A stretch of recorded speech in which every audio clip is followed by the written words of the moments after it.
Howdy. I was going to make a joke about you guys being quick studies, but it's failing. Howdy. All right.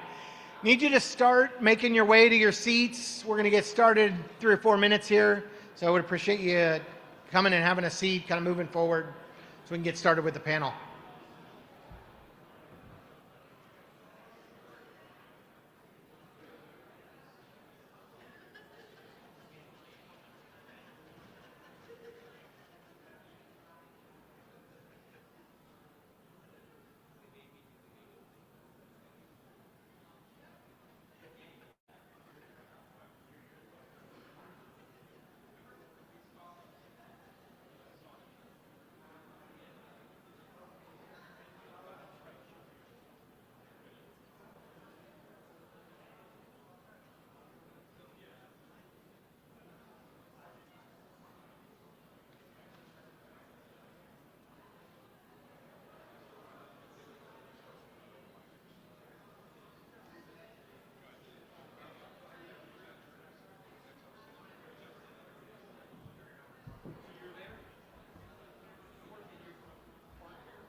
Yeah, I reordered it to be able to do that.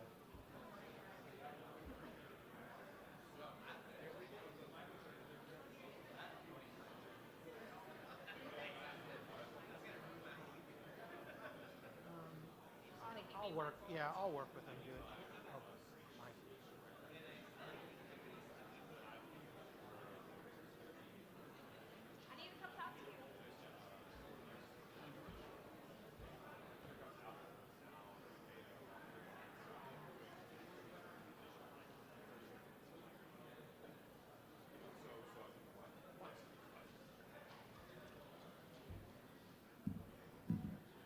Those of you hovering around the back, we'd really appreciate if you come fill in the seats.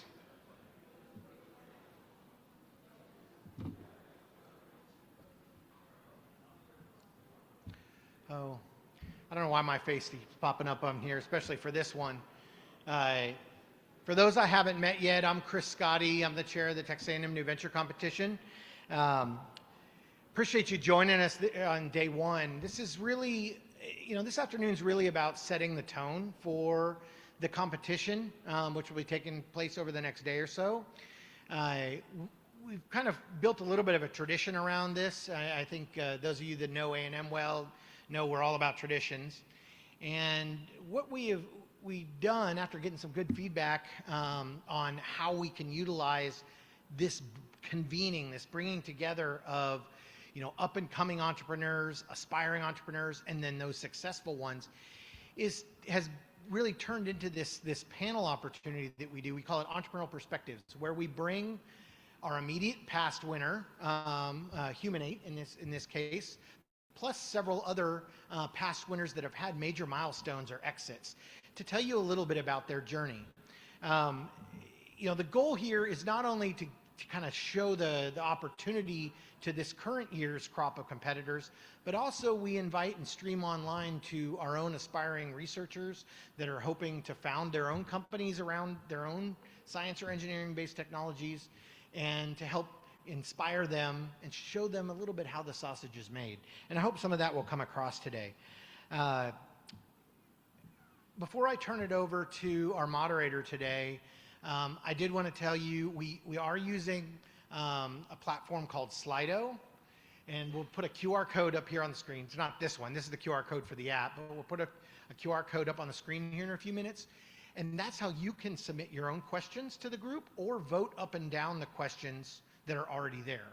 We've got some pre-planted questions that we're going to ask. We've also got some that are already going to be in the Slido app that you can vote up or down, because at the end of the day, we want to make sure that this conversation is relevant to you. So if there are topics that you want to see these folks talk about, please make your voice heard through the Slido app. The event app is also there, which we'd encourage you to download if you hadn't already. That's the way that we encourage our competitors to connect with potential investors, sponsors, and everyone to connect with each other through the app. It also has the agenda and the full program, more background about our panelists and such. So this year, I am going to hand off the moderating to my colleague, Laura Lee Hughes. She's the Director of New Ventures for Texas A&M Innovation. That's the office that I work for. It's the commercialization powerhouse for all of the Texas A&M system. And I'm going to let Laura Lee tell you a little bit about her background, but she spent time on both sides of the table, both on the science side, on the industry side, and now back helping other entrepreneurs spin out technologies based on their research. So Laura Lee, I'm going to turn it over to you now to introduce our panelists. Thank you, Chris, and howdy, everybody. Howdy. It's really great to be here today, and as Chris mentioned, I am with the Texas A&M Innovation staff, and I specifically lead our New Ventures team. And I'll tell you a little bit about what we do in that division. As Chris mentioned, though, I've been in the A&M innovation ecosystem now for about 20 years, and I've moved into various roles spanning commercialization and entrepreneurship. Even did a stint in industry working directly in a startup doing corporate development and strategy work before I landed back in this role with Texas A&M Innovation in the last year. So I truly have seen commercialization and innovation from different perspectives, and really excited to be in this role, helping more of our faculty, graduate student, and other innovators across the A&M system to commercialize technologies that are arising from their research. So specifically through New Ventures, we're building a team, we're building programs, we're building resources that help them successfully commercialize technology through a startup company.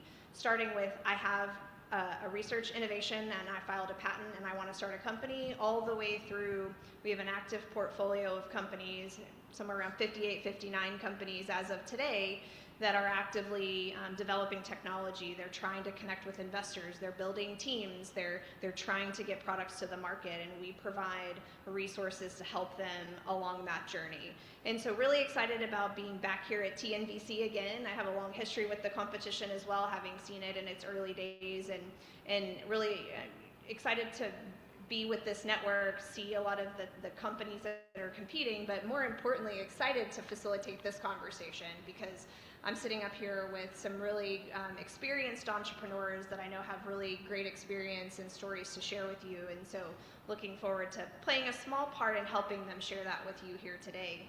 So on stage with me, I'm excited to be joined by Mr. Peter Bartnick, CEO of Glider and a 2024 TNVC finalist, Mr. Carlos Rodriguez, CEO of Humanate and a 2025 finalist for TNVC, and Dr. Blake Teipel, CEO of Abode Labs and a 2016 finalist. So to get us started here today, I'm going to ask them, as any good entrepreneur has perfected their elevator pitch, ask them to introduce themselves elevator pitch style and tell us a little bit about who they are and their entrepreneurial journey leading up to today. Peter, would you like to kick us off? Sure. Peter Bartnick. I'm in Dallas, but didn't grow up here, as you can probably tell. Melbourne, Australia, moved to Dallas in 1989 out of business school, just in time for the telecom bust. So my background's in sales and marketing and commercialisation of technology generally, both consumer and enterprise. And I've been in Dallas the whole time that I've been here in the US. Blake? Thanks, Laura Lee. My name is Blake. I'm an Aggie, so whoop! I mean, there's got to be some Aggies, right? I realize this is like an open competition. That's great. There's got to be some Aggies out there. Anyway, yeah, so twice recovering engineer, went into the commercial side, did some fundraising and some company building in the biomed space, and then industrial 3D printers. Also went and looked at thermal interface materials actually while I was here through NSF I-Core and some other things. That was interesting. Current company, Abode Labs, is building vertical AI for real estate transactions. So we're actually focusing on the title company space. So I sort of this weird pivot into insurance of all things. Yeah, happy to talk about kind of how that's going, but excited to be here. So thank you. Thanks, Blake. And Carlos? Yeah, thanks, Laura Lee. Howdy. Thank you. It's strange being on this side of the room because last year I was on that side of the room. So we tried 3 times and we finally were able to win the competition the 3rd time. So never give up, even if you're an alternate, is my #1 message. Carlos Rodriguez, Humanate. We're a staffing agency for healthcare. The difference is we staff agentic AI, and we're heavily sponsored by NVIDIA. That's one of our secret sauces from an NVIDIA standpoint. And let me just kind of end. I always say that people are not going to lose jobs to AI. You're going to lose jobs to people that use AI, and that's how we're implementing AI in healthcare, is how to scale up a doctor, how to scale up a nurse in terms of having more capacity and by taking away a lot of the administrative and documentation tasks. Let me just end with a funny story. So we were lucky enough to receive the $35,000 prize from A&M, so thank you. And then the $15,000 prize from the Greater Brazos Partnership, thank you for that. So I parked my car, next to the hotel, and I get my ticket. And I am so proud driving out of the parking lot because I have these $50,000 checks, but they're like cardboard sizes. I go use my company card and it's maxed out. I don't have any money in my company credit card, and I just realized, welcome to entrepreneurship, right? 101. So thank you. Thank you all for telling us a little bit more about yourselves and your journey here today. I'd like to, for many of the competitors and aspiring entrepreneurs that are thinking about competing in TNVC in future years, bring it back to your companies that you competed in TNVC with. Blake, I know you're the main one that's moved on to a new venture, but tell us a little bit more about the stage of your company at the time that you participated in TNVC, and describe a major inflection point that you had, or a major milestone that you've since achieved post TNVC.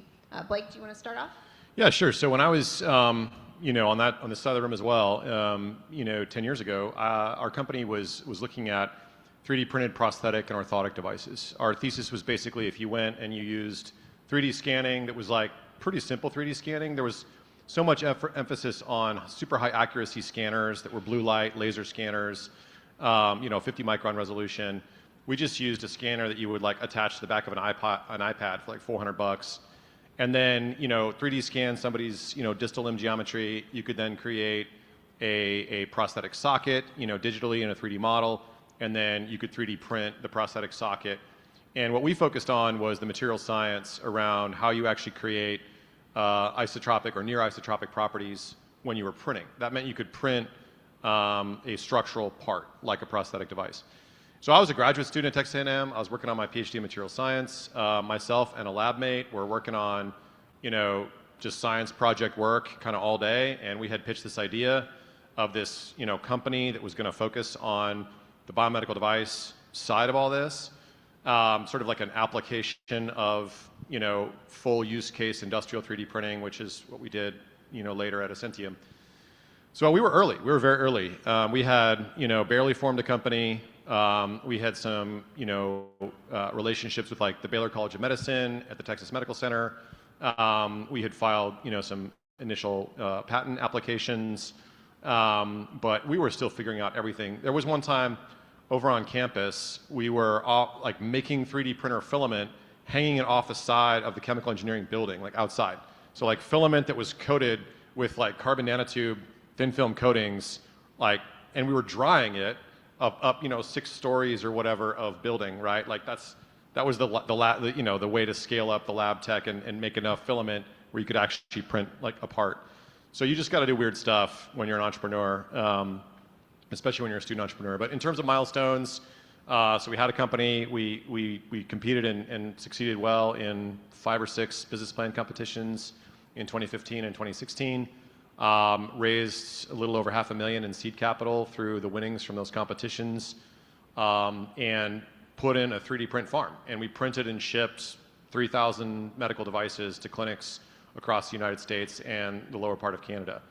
And then we kind of like, exited that company to a different group of shareholders and rolled that capability into Ascentium. Ascentium then became this, sort of larger full stack 3D printing business, which we tried to go public on, the market turned, but then we figured out how to sell that company. So lots of milestones, lots of stories. Be ready to be courageous if you're gonna try to launch a company. That's all you can do. Always interesting to hear how these early stage companies get started, but congratulations on your success. Peter, do you want to tell us a little bit more about Glider and success post TNVC participation? Sure. So Glider is the brainchild of my business partner, Rick Tett. He's an engineer, software developer. 15 patents, brilliant guy, known him 30 years. We actually met on a telecom forum on CompuServe back in the late 90s. So I've known him for a long time. We've worked on projects together, done consulting stints at Ericsson and Nokia and other places, and started a couple of companies as well. So Rick's your typical engineer, head down, very good at code, anything. He's done everything from assembly. He's written code for mainframes. His most recent job was working with a Microsoft partner. So, and he was working on the board of a local museum in Dallas, and they had a competition for how are we going to move around in virtual reality? Because if any of you have used VR, moving around, you use the Google Maps, point to the next place, and you teleport there. It's not very fulfilling. So he was looking out the window at his driveway, and his nephew was riding around on one of those hoverboards. And he thought, I wonder if anyone has ever tried to digitize those controls. And so he did some searches, found out that no one had, and started filing patents. And then he contacted me and said, look, I've got this great idea. We're going to go and do this thing in VR. And he started pulling apart bathroom scales in his garage and pulling things together with bits of string and wire and stuff. That evolved to some pretty sophisticated 3D printing devices, and we were looking at markets in telerobotics, in virtual reality, and some other areas. And we're at a competition in Long Beach, the X Prize competition for robotics, an avatar competition. $10 million prize, aerospace companies and groups from universities all around the world.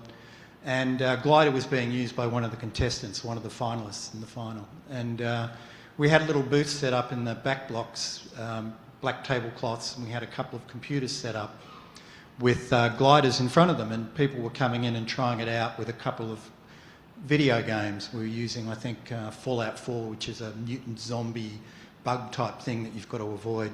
And we were just doing simple motion control. And there was a little kid who was watching the adults very respectfully.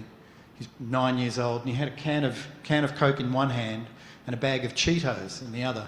And he waited till the adults got up. He sat down at the table, put his feet on the glider, put his can of Coke on the counter, kept eating his Cheetos, and within a minute he was just buzzing around and dodging all these mutant zombies and bugs and climbing up and down stairs and turning corners and climbing in and out of trucks. And so we thought, well, maybe that's a good place to start in video gaming. So we started looking at use cases there.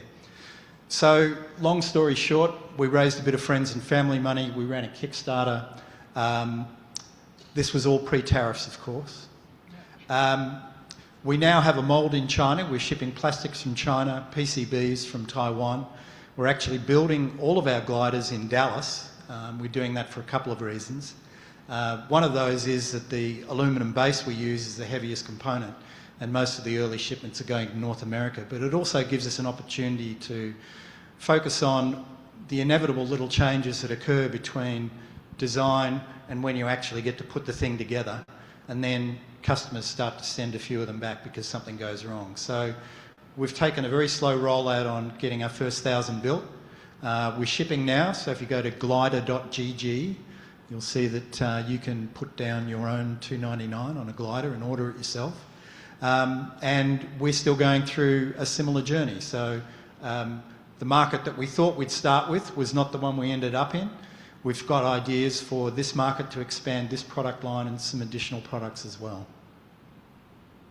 Another interesting path to your startup, and I want to dig a little bit deeper on some of the things that you mentioned. But Carlos, tell us more about Humanate. Yeah, so my advice to the entrepreneurs and their teams that are in this is use this not as a stepping stone, but a trampoline. You know, this gives you a lot of credibility in the community where you come from. And let me give you, our example. No one really knew who we were before the competition. As soon as the competition was over, there's two critical elements that I highly recommend. One is we started a friends and family round and kind of use this as public relations, but from that. And then the other one is tomorrow you will see some really good venture capital people here. When I was here, it was Andler, it was Plug and Play, and it was Capital Factory out of Austin. Make sure that you talk to those folks, because even though they don't give you a check, they will help you a lot. Long story short is I never had a clue that we were able to raise $1.7 million as a result of this competition. And so I encourage you to use this competition as a stepping stone for funding. Really incredible to hear each of your paths to how you got to TNVC, but also the successes that you've realized post-competition. We often talk about how, the path to entrepreneurship isn't always easy, and one of the things that we were talking about in preparation for this discussion today is how as an entrepreneur you have to embrace change and uncertainty. Can you talk about, in the middle of all of those successes and achievements and milestones that you each talked about, can you share a specific moment when the path or the success of your company may have been uncertain? How did you approach any decisions or next steps, and what was ultimately the outcome for you in that particular scenario? Carlos, you want to start with this one? No, that's a great question. I would say that if I look at the last year, I wish I would have been more patient and not try to push things into the marketplace. And what I mean by that is there are moments when things will just come to you, and you need to kind of run with it. And there's times when things are going bad, and you just need to leave them behind. You know, so in some ways, and you know, one of my partners is here, Dr. Mark Benden. You know, I think we spend too much time chasing stuff that was just not going to work because we felt we needed to be busy. You know, so let the game come to you, so to speak. You know, and a lot of that is getting that key anchor account or that customer that really wants to promote you and work with you. Once we found that, it's been a different story. Thanks, Carlos. Blake? Yeah, we had a number of challenges at Ascentium. So we were basically did our Series A in 2018, then we raised a small extension in 2019, and then the pandemic hit. So like we didn't have enough money to make it through this incredible period of uncertainty. And what that meant for us was a huge macro shock into our business. And we decided that, you know, we were going to also open up a line of business basically to the government. And so there was a direct phase 2 SBIR application through AFWorks, and we basically applied to that in the summer of 2019. And we had done SBIR work before through NSF, and then this was our first sort of like DoD thing that we looked at. Initially, I was quite against it. I was like, no, I'm not going to go do SBIR work. It can be very distracting, and if you're not tied to a customer, then great, you got some non-dilutive funding, but like there's reporting requirements and there's overhead, and it's distracting. And our main customers were factories. We were doing industrial 3D printers for factories, and so I was like, we need to be in the factories, talking with the clients. We were running our pilot program. We had Rolls-Royce, Ford Motor Company, Flextronics. You know, BASF Chemical Company in Germany was running one of our machines. We just had these pilot programs really going on, and I was like, we need to focus on this. But there were other members of our management team who said, no, let's go ahead and put in a proposal. And man, I'm really glad I listened to them, because 6 months later, you know, so we got the award, and then 6 months later, the world's factories all closed down. So like when the pandemic was here, you couldn't travel, you couldn't go overseas, you couldn't even go inside of a factory building. The Flextronics building in Austin, where we were down the street, was not letting us in. So we couldn't see our 3D printer. We couldn't see the fixtures and jigs and use cases that we were developing alongside their engineers because they were all closed down. So like that was a major shock to our company, and you know, we were almost dead in the water, but in that same period of time, the government business just really started exploding. So we dramatically grew our government business over the next 2 years, and we served DoD clients through the Air Force and Air National Guard and Army National Guard, and that led the way for our Series B, and a huge growth vector for our company. But you have to listen to your management team, I guess, would be maybe the key takeaway for me, because again, I was against it. I was like the CEO of the business, and I was like, no, let's stay laser focused on our initial ICP, run our pilot programs, you know, and not let ourselves get distracted by bringing on another customer type too early. But there were really smart, hardworking, dedicated voices around the table at our business who said, no, let us do this. It's synergistic, and they kind of like convinced me of the ways in which this second customer could be served without imperiling our first customer, and it just really was a major windfall for our business. Pandemic certainly threw a lot of curveballs for the entire world, but so many certainly pandemic for your stories. business. Yeah. Yes. Peter. Yeah, just to iterate a little more on that point, the value of mentors and advisors. We were fortunate enough to have, we went through a couple of accelerators that were very helpful, both on the legal side and getting established, and finding advisors on the technical side, on the financial side, and on the legal side. But the challenge with what we're doing is we're basically a couple of big chunks of plastic bolted together with some springs, so there's mechanical things going on in our device that are pretty significant in terms of providing a good customer experience, being able to manufacture it at a price that makes sense, and still provide the right type of experience for the consumer. So we were struggling to figure out how we were going to get this thing engineered and designed so it was attractive and appealing to the target market. And one of our advisors stepped in and said, well, maybe you should talk to these guys. And they were a group of a design group that they knew of but had never worked with, based in Taiwan. They worked with all the major peripherals manufacturers around the world, all the common gaming accessories manufacturers that you'd know, starting with R and X and people like that.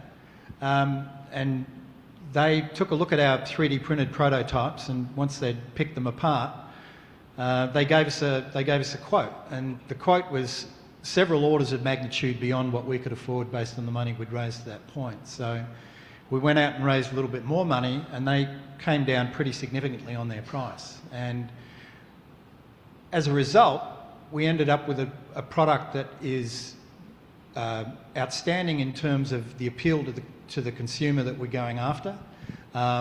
We haven't had any mechanical breakdowns. We've had some manufacturing and some assembly issues, but we've ended up with an ideal product to go to market with, and that was our intention as this first phase of our development. Some big milestones and challenges you've each had to navigate. One of the consistent themes that I heard in every response that you each gave was the importance of team. And we're also getting questions from the audience and talking about how do you think about building a team, and how do you balance bringing in the right expertise at the right time and making sure you've got the expertise and the perspective that you need. And so can you talk a little bit about each of that from your perspectives of where you started as a team and what that growth looked like for you, and any kind of important lessons that you've learned along the way in building your own teams? Blake, do you want to take this one first? Yeah, thanks. I mean, early on, it's so the importance of team is vital, I think. I mean, solopreneurs can do it, and I've got some investor friends that have funded really, really talented solo founder companies. But as a, I guess, 3 or 4x founder by now, I'm like, I'm not interested in building a company by myself. Like, not interested. Somebody else living the business alongside you is like the biggest sort of like force multiplier you could imagine as an early stage founder.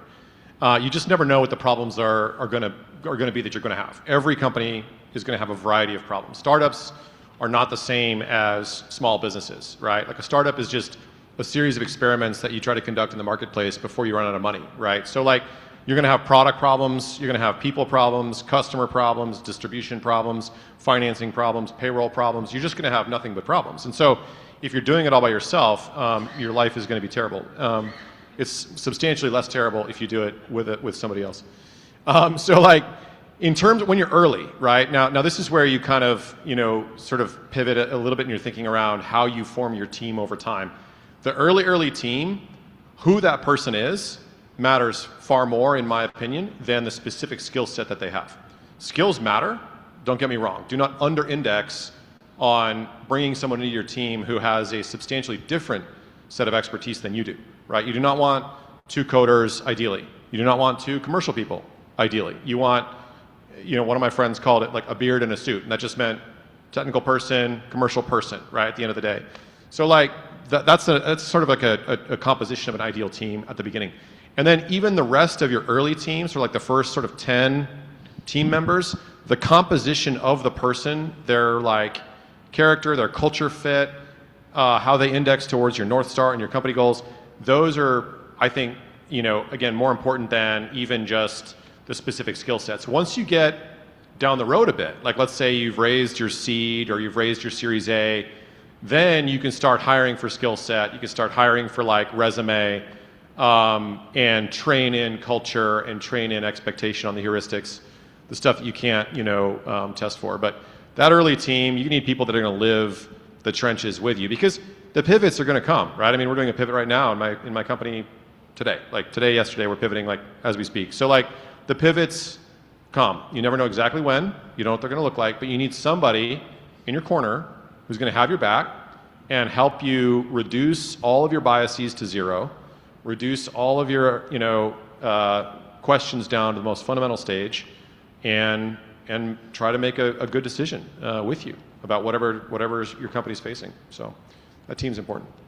Really great advice, and I can say personally I've seen how team can have a major impact on your trajectory and path forward, and I've seen it in student startup teams, some of the teams that we have worked with in the past, and I've also seen how team dynamics in my own startup can can either work really well or cause problems. So Peter, do you have anything you want to add on team? Nothing particularly. I think the importance of working with people that you either know or you know of that have high integrity is absolutely key. Everything is going to go wrong at the wrong time in those early days, and you need people that you can rely on and you know are going to support you and help you to find a shared goal that you can both work towards, or as a group you can work towards. So spend a lot of time on thinking through who those people are, what kind of skills that are complementary to yours that you're going to need, and you'll find that those people are in your background. You'll know who they are. They'll be referenced to you by friends. Mentors will know them, and you'll find the right people. But it's a lot of work, but it's absolutely critical to setting yourself up correctly. Carlos? Two areas that I would like to highlight. One is, don't underestimate the value of your board of advisors.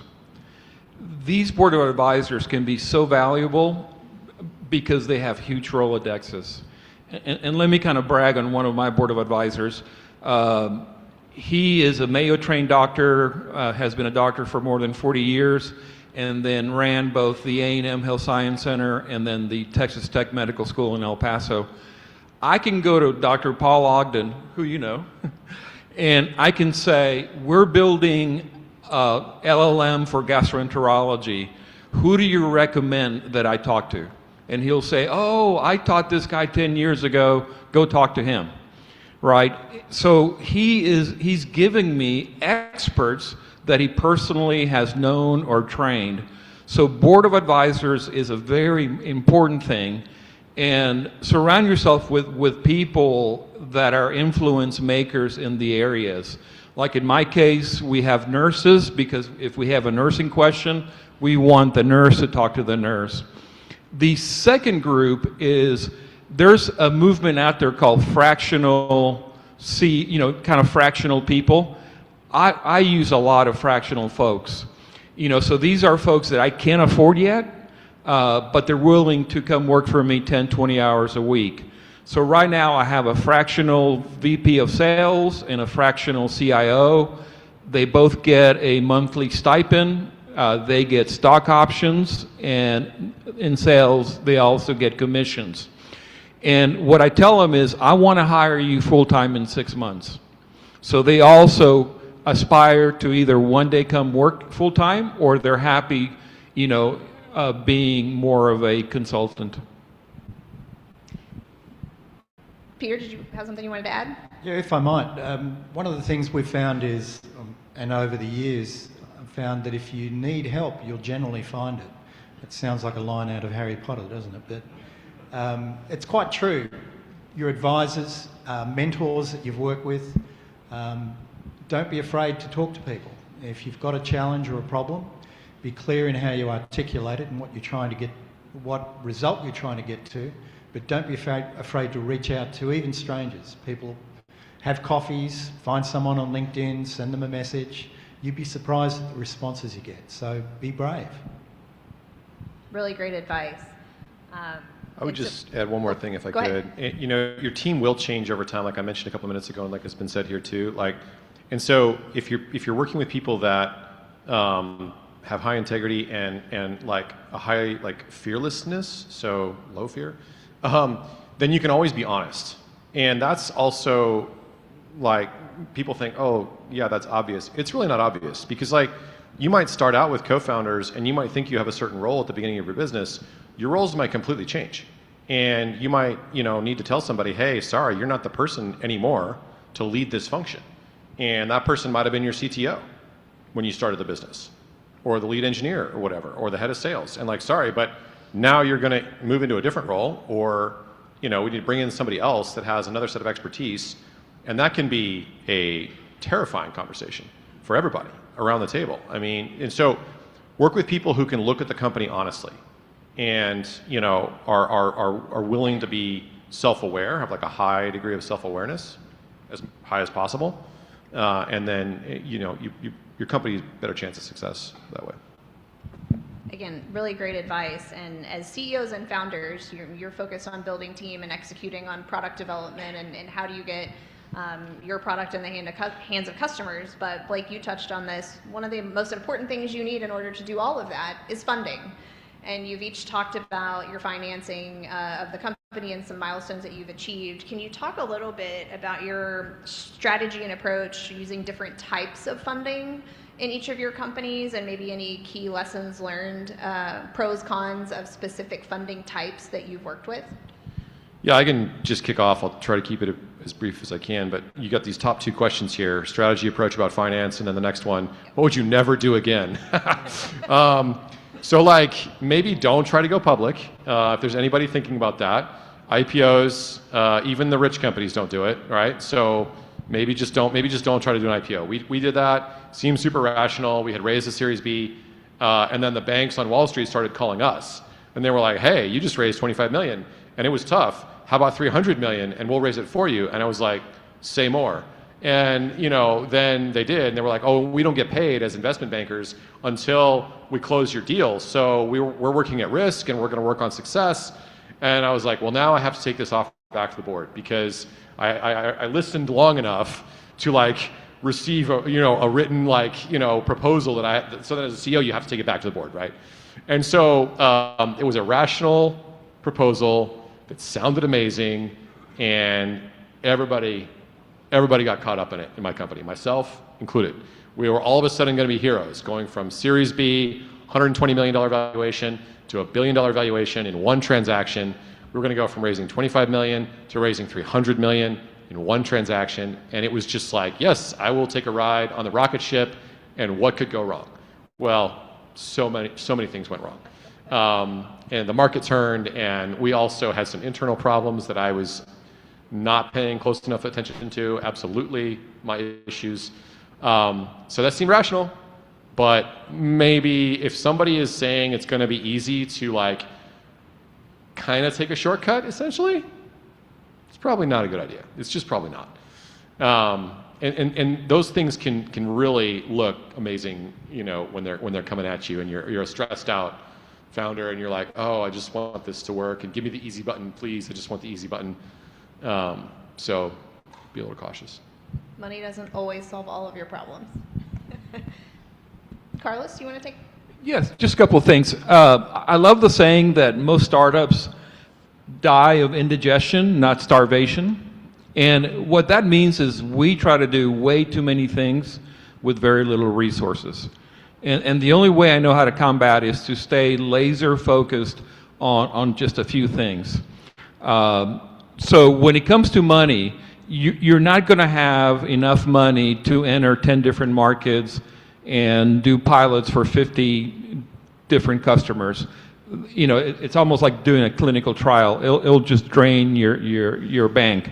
So once you kind of whittle what is your best fit to the market, right? What we did is we first went after grant funding, which A&M was very cooperative in that.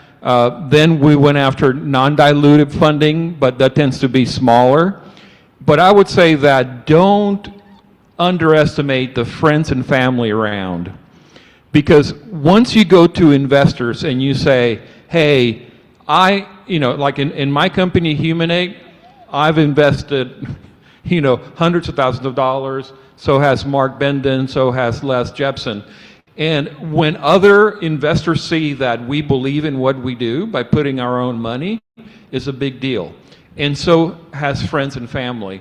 So I think the friends and family is more than money. It gets you credibility to now do a seed round.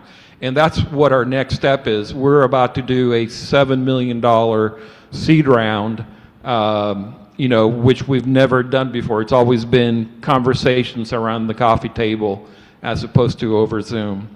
So that's my advice is to really start thinking about your friends and family around in terms, and I highly encourage to follow the Y Combinator safe, it is the most used out there in the industry.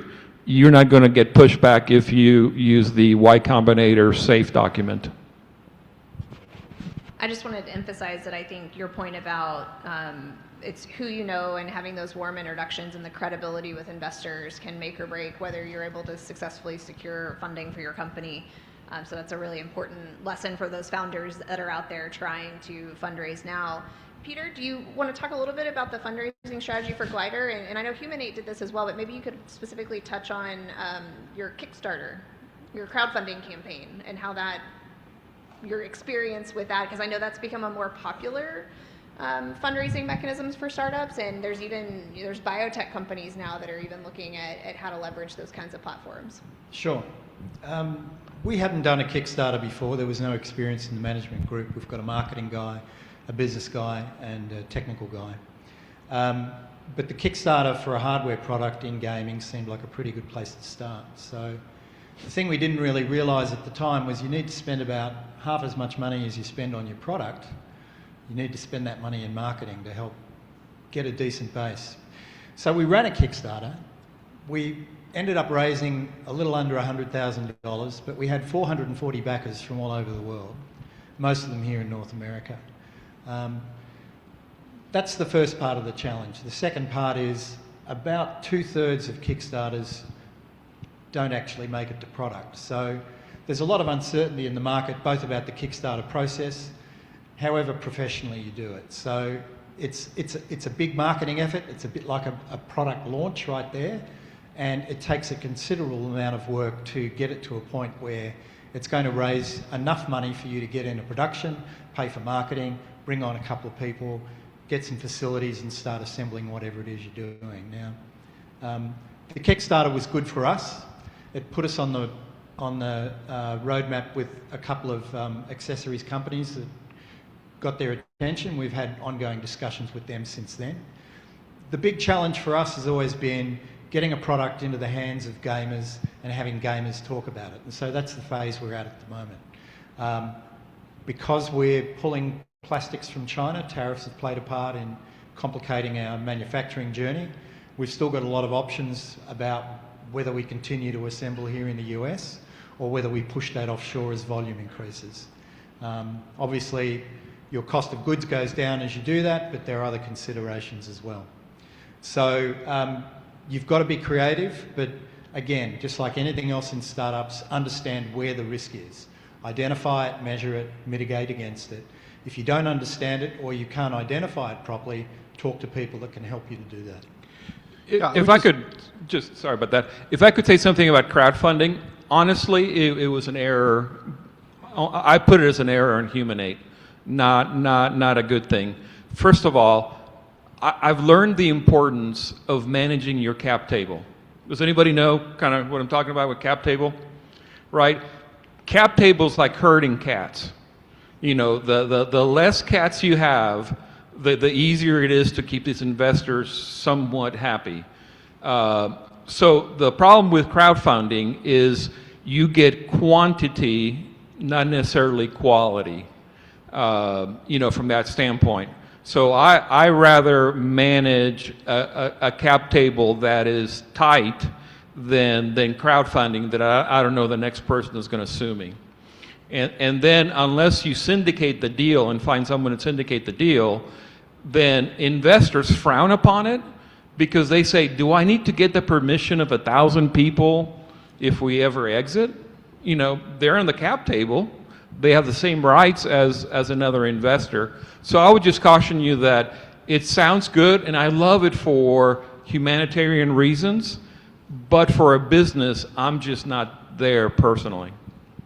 Very important. Yeah, I would just add, those are good. Those are really good views on the crowdfunding. I think it depends. My personal view is we looked at crowdfunding and it didn't fit our product market segment fit like at all.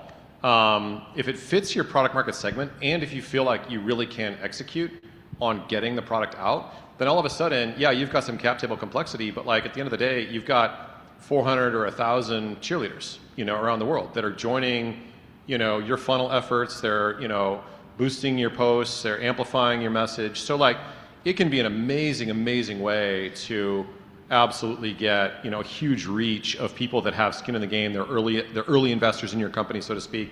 It can also be a positive signal, a green flag to investors, because they're like, oh my gosh, you had all these people that you didn't know that put money into your business before you even had a product. So it can be a real big green flag actually to invest. So I would just say, be mindful of what you're signing up for. There absolutely are, you know, other sides of the coin, but that's really the case with all money.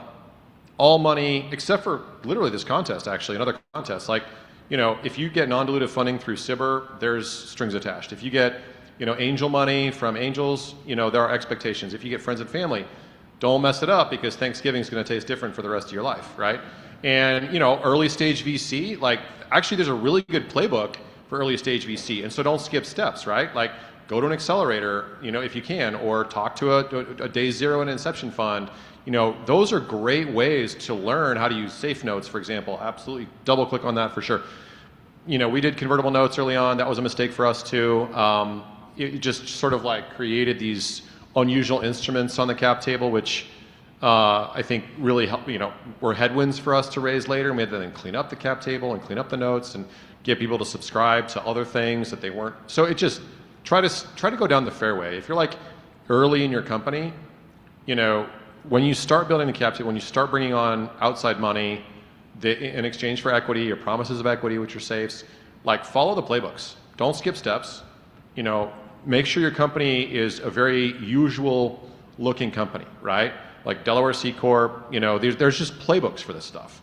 And you don't want like some investor later to get tripped up in diligence because they're like, wait a minute, why did you do this weird thing? I mean, there's a great market out there for how much equity you should grant to your early employees. Peter Walker, who works at Carta as the head of insights, he puts free data on LinkedIn like every week. This is exactly how much equity you should grant to your early stage, you know, cap table, for example. Like, so there's so many resources now today in 2026 that did not exist 5-10 years ago, and we were guessing. I remember I was like, I don't know how much equity to grant somebody. Like, should I be ISO shares? Should it be options? Should it be RSUs? Like, what should I do? And you know, again, security, the types of security we didn't know. So, but now there's a lot of good communities out there of people who are going to have your back. They want to see your company succeed. They may join you as an investor, or they're just going to cheer you on from the sidelines, because this formation process of bringing a company into the world is one of the most rewarding and I think important parts of the economy. You know, so there's a lot of good folks out there who want to see it really happen. Again, really great advice to leverage resources that are out there. There's a lot with the entrepreneurial culture taking off more and becoming a path that more people are pursuing. There's more information that's out there, and there's folks like yourselves. Peter Walker. If you guys are not following Peter Walker on LinkedIn, just follow him now. Like, just Peter Walker, follow him on LinkedIn, just do it now. Read all his old stuff too. So we'll start taking some of the audience questions, because I know we're kind of getting towards the end of our time together here today. And our next top question outside of financing and strategy for that, which you all gave excellent answers to, is talking about some of the things the lessons learned and things you would never do again in your entrepreneurial journey and what you learned from that. So Carlos, do you want to go first on this one? Yes, and I'm looking at my partner, Mark Bender, on this one. We were enamored by a 23 hospital system, I won't say the state, that says, we love your technology, we'll get you in. It's been 2 years and we're still waiting. We should have given up on that and started a new one. So, you know, my advice is don't be afraid to shut something down and go somewhere else, because I really feel, you know, that in some ways we had a lot of hope, but we didn't have a plan. Blake? We had this at Ascentium, we had this like kind of long-term, like 4-year rolling sort of like seed funding round early on, and we ended up giving. It was not great. It was not great for the investors. It was not great for the founders. It wasn't great it created a lot of problems later on in the company that we had to go back and clean up. So, you know, again, there are playbooks, right? Like, try to organize your capital planning, for 24-month timelines as much as you can, and try to organize the amount of money you're going to raise so that you can get to your next milestone.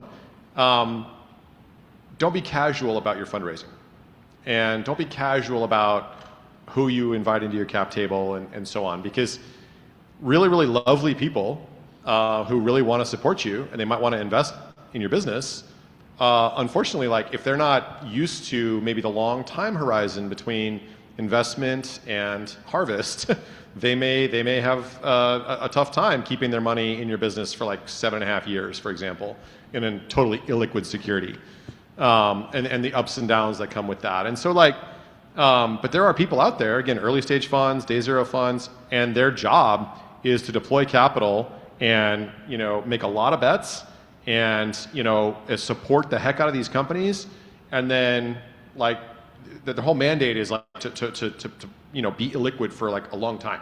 So like there's no timing pressure actually. So I guess what I'm trying to say is like look at the incentive structure of the type of money that you're inviting into your business, right? Like how is that incentives, like how are the people across the table from you incented?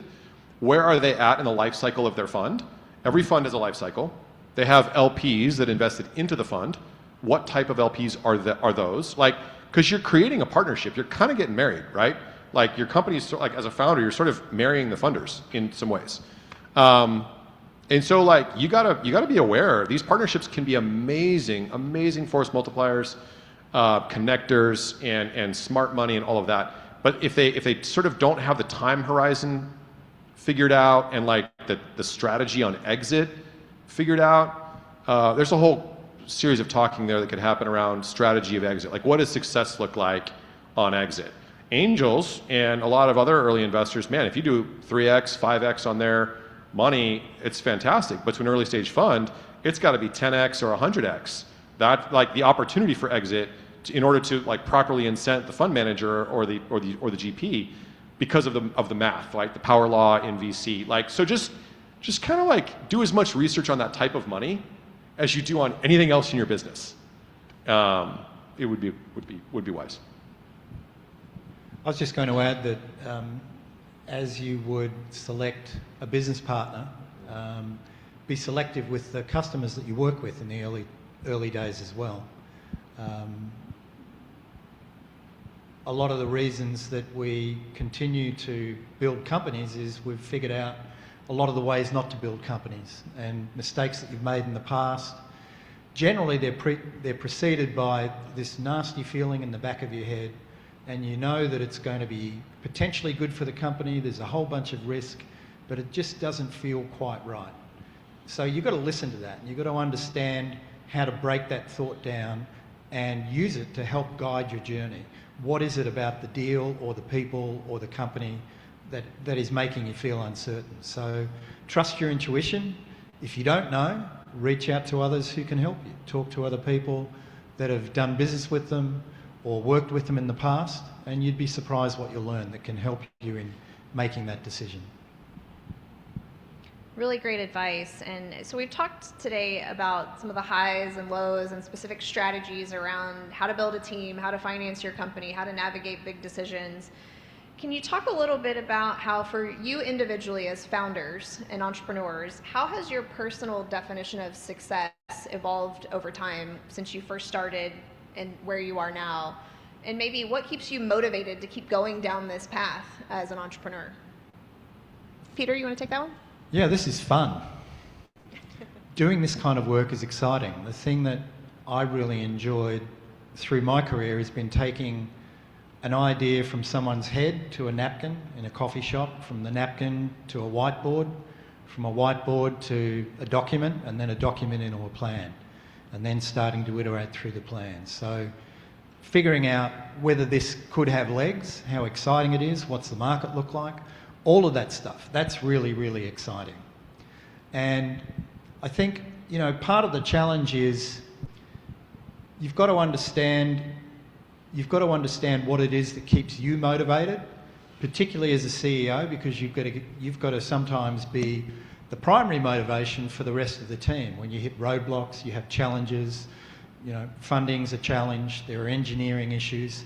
So you've got to understand what it is that drives you, and it's those thoughts and that philosophy that's going to guide what goes into your product and into your service that you take to the market. Carlos? It is fun, but it's a lot of work, as you all know.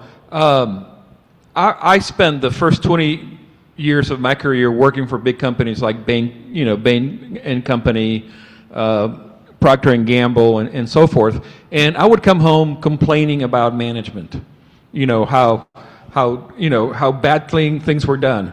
Well, now I have a chance to set my own culture, and that really motivates me to kind of set my own culture.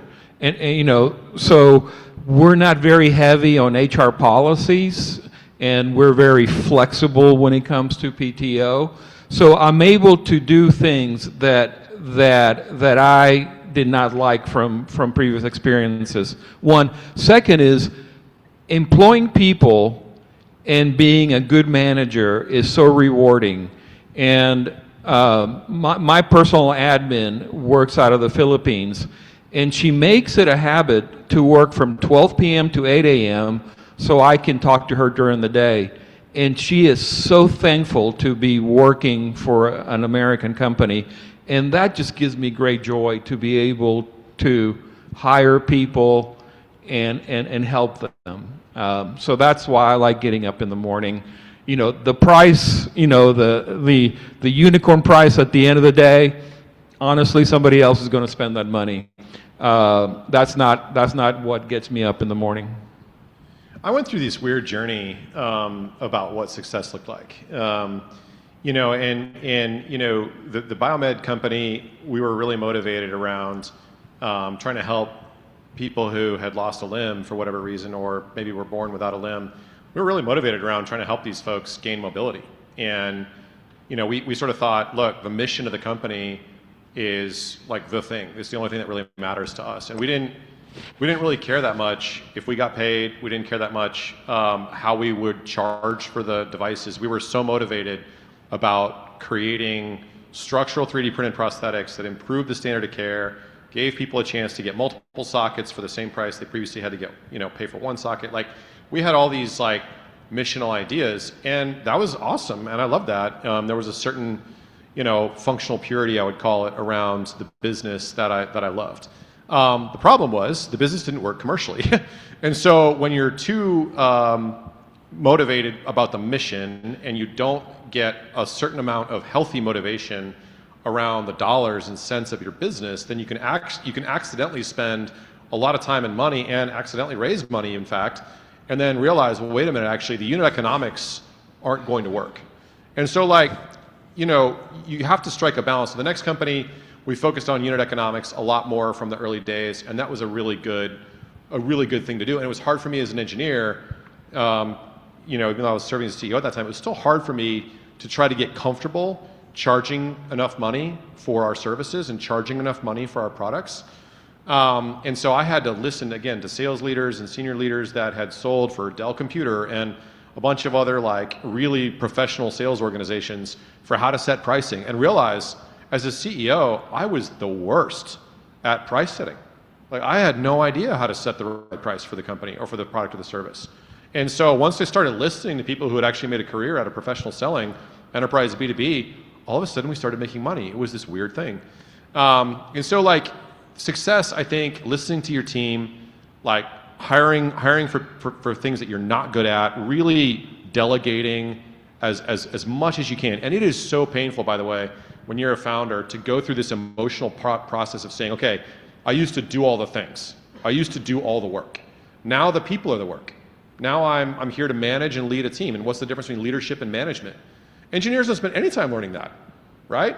But a lot of other people are trained actually at learning the differences between management and leadership. So you can learn it on the job if you're fortunate, or bring other people in who are great at that and listen to them. So success, I think for me, kind of rounding this all up now, I want to make sure that our business makes as much money as we possibly can, but I also want to make sure we have a social mission that can improve the state of play for, in our case, real estate transactions. I was also talking to a laser company yesterday that's working on laser fusion for like power plants, you know, and so like there are ways to be involved in conversations and in businesses and try to push the needle for society and also for your shareholders. But you absolutely have to be comfortable with numbers, charging money, recognizing money, and rationally motivated. Otherwise, you really shouldn't be raising money if you're not pretty rationally motivated, actually, at the end of the day. So. Thank you all for sharing those perspectives. And do we have just one more question before we wrap up? One of the questions that's moving up in the list, and I think is an important one, is we've touched on Y Combinator and other related programs in the conversation today, is talking about your experience with different accelerator and incubator programs. And the specific question coming from the audience is those that take fees and maybe put startups in a not the ideal position starting out. But can you speak a little bit to any experience you might have with these programs and recommendations or things that you've learned about how to extract the most value from those types of resources as an entrepreneur? Do you want me to Whoever start? wants to take that. Okay. So we're part of 4 accelerators. We're part of Plug and Play. We are part of Capital Factory, and we're part of Jump Street out of Nashville. And then, you know, I would say that Aggie Angel and Brad has done a wonderful job. And, you know, I consider them, you know, in that level. I would say that money is not the best thing is not the primary thing that I look to them for. I look to them for advice. I look to them for introductions. And if you get with somebody that will help you and mentor you, they're wonderful. The negative part is that they don't believe in your valuation. They will set valuation terms. That's been my experience. So in some ways, looking back at it, we probably gave away too much too soon. I would just caution you with that. But overall, it's been a very positive experience in terms of working with those firms. I'm a huge fan of the right accelerators, and you know, I've personally not had great luck, or known founders that have had great luck with startup accelerators that charge subscriptions. So, you know, I can't really speak to the value exchange there, but I can certainly speak to, you know, our company. We went through the Antler Accelerator in Austin in 2024. It was a residency program, you know, day zero, inception idea type program. And like, man, it was incredible because what we did was we challenged ourselves as founders to make week-on-week progress in a super intensive boot camp style format. And we were able to talk to partners and, you know, investors and other founders day in, day out. So my co-founder and I, we lived in, you know, the North Austin area. So I lived in Round Rock. My co-founder lived in Georgetown. We drove every day through Austin traffic to downtown Austin, you know, for 8 weeks, and it was terrible. Like, I hated it. And we would like park, and we would try to dodge parking tickets, and we would like tell stories like, oh, where did you park? Did you park on 8th Street? Yeah, I parked by like the, you know, by like the public utility building actually, and I haven't gotten a ticket there for like the last 3 weeks, you know. And so like you try to like, anyway, but being in the building shoulder by shoulder with other builders, and giving like town hall updates and seeing when other people are going through pretty public like breakups, for example, and their team, and you know, being like, okay, like they're on the market now, you know, you know, maybe, and we actually almost brought on a couple of incredibly talented people through that process who their startup idea blew up right in front of everybody. That's okay. Like, this is a very, very, you know, changing, dynamic time in the company's life.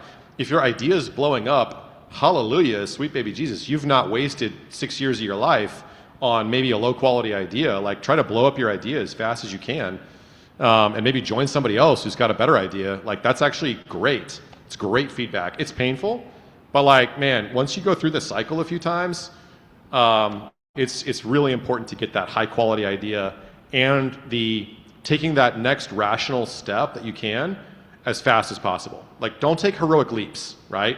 If you can. Like, take the next small rational step and do a rational step like every week. and just try to make, substantial progress as fast as you can. Speed's going to look different depending on your vertical. We had some folks that were doing a direct-to-consumer product. We had some folks that were doing an app product. We're building in the insurance space, and it is so slow. And there's very little we can do to push the scale on speed of build, because if we actually do that, we can get in trouble with the regulators. So you got to just know your sector to the best of your ability, and try to challenge yourself to make week-on-week incremental progress. So. Yeah, know what you don't know. We've been part of 2 accelerators.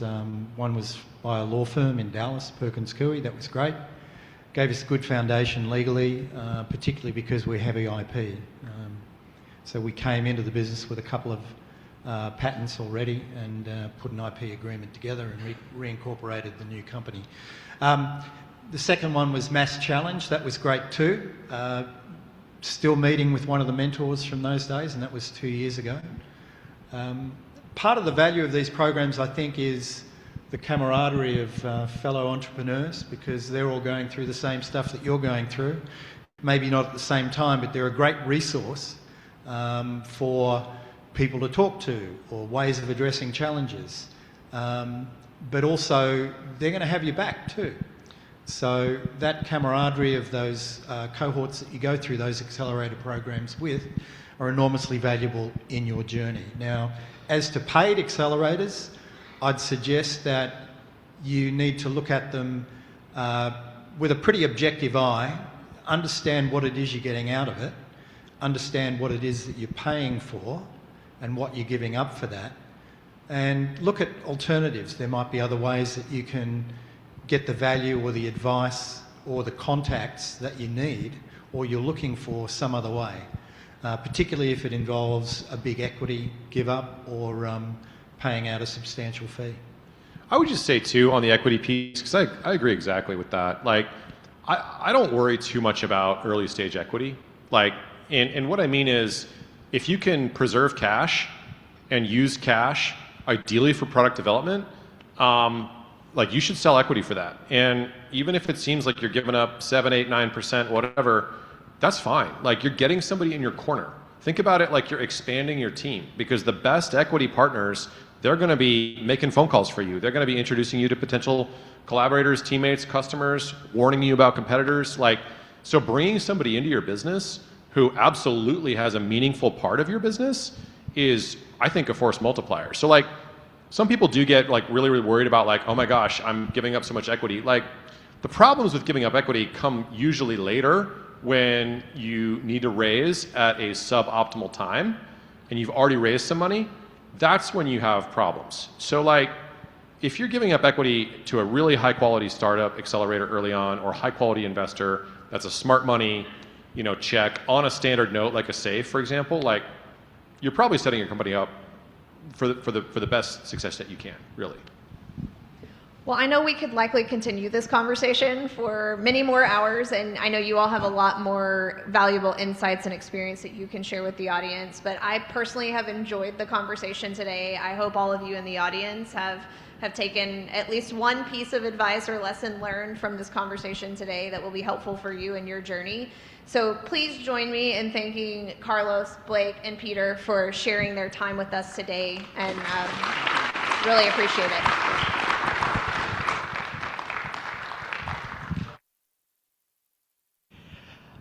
All right, I'll make this real quick, but that was an awesome panel. I actually really enjoyed that, learned something new again this year. So thank you again to Laura Lee and the panelists. I realize I'm standing between you guys and some great conversations and some drinks. So if you just listen up for just a second, Cody asked me to make sure everybody understands how the buses are going to work and how transportation is going to work.